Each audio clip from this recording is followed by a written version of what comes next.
Tirsa, I want to know Rost's story. Why he was made an outcast. He never told me. Said he took an oath of silence. What did he do? Oh. Yes, that. What crime did he commit? But it is a long story. Are you sure you want to hear it now? Of course I want to hear it. Tell me. Rost never committed any crime. He was an outcast by choice. What? What do you mean?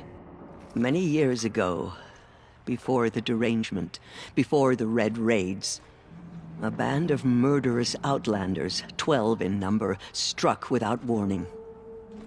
At Mother's Vigil, they took hostages, and then pressed on, headed for Devil's Thirst.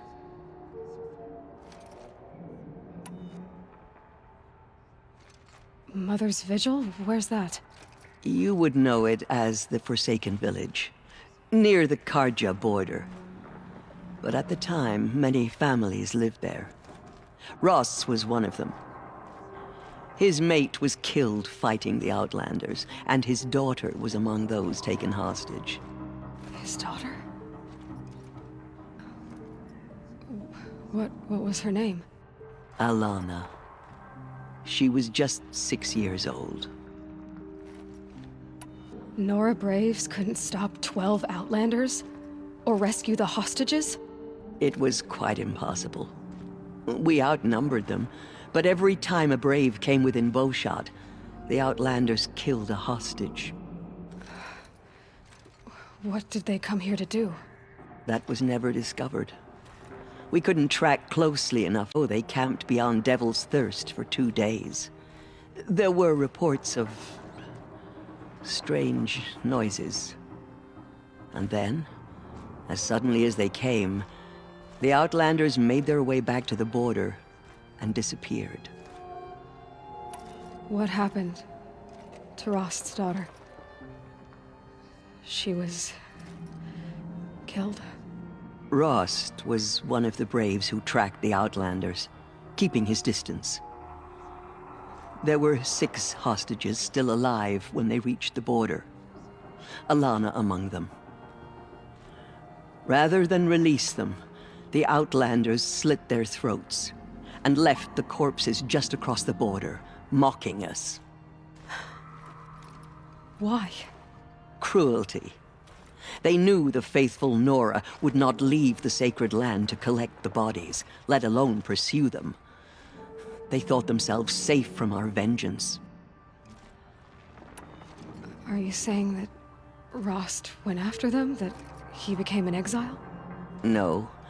Rost was beside himself with grief, but even so, he would never have broken taboo. Then what did he do? He called upon the most terrible and secret rite of the Nora tribe. He begged to be made a Death Seeker. A Death Seeker? What is that? One who dies to go seeking. And in seeking, bring... The ritual drags the spirit from one's body, releasing it to All Mother's care. The heart beats, the mind thinks, but the spirit has moved on. I don't understand. Rost went after the Outlanders, but his spirit never left. It remained here with All Mother.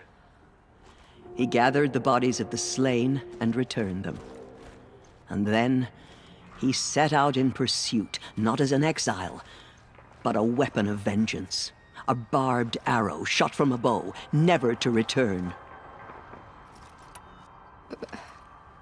But Rost did return. Yes. A full year later. And terribly wounded. He collapsed at the border of the sacred land. A hunting party came upon him. He was delirious. In agony. By law, he should have died where he lay. But one of the hunters broke taboo, and reaching across the border, she dragged him to our side. Who was she? A brave who'd lost a mate and 2 sons to the very Outlanders that Rost pursued. So, Rost never finished his mission. To the contrary, he killed all 12. Tracked them to disparate places the world over, he said. Meridian, Ban-Ur, Taruland, further even, into the Forbidden West. The last he killed nearly got the best of him.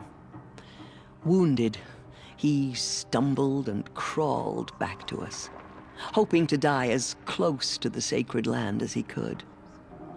He never expected nor asked to be dragged across the border and nursed back to health. That was done to him, leaving us, the matriarchs, in a difficult position. Why couldn't you just welcome him back? Rost had been made a Death Seeker, Aloy.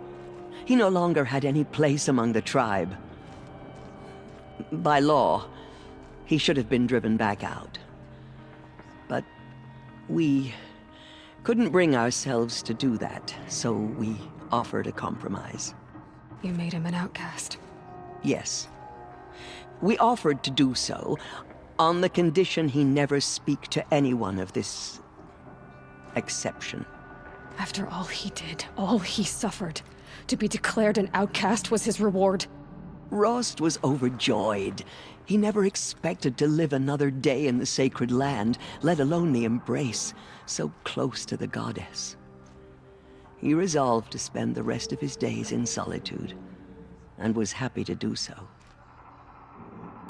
But then you found me, and gave me to him. Yes.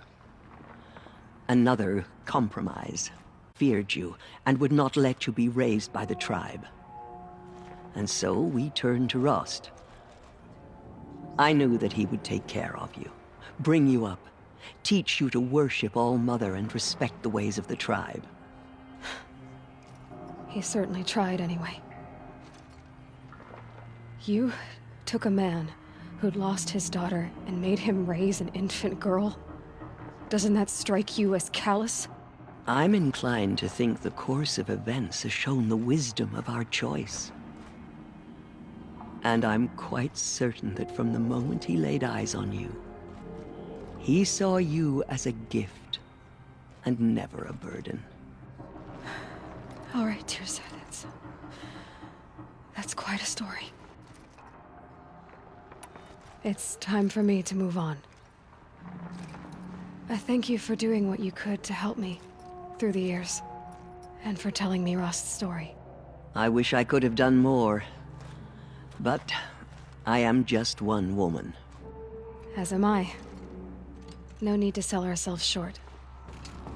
Oh, thank you, Aloy. I will pray for you. Okay, I guess it can't hurt.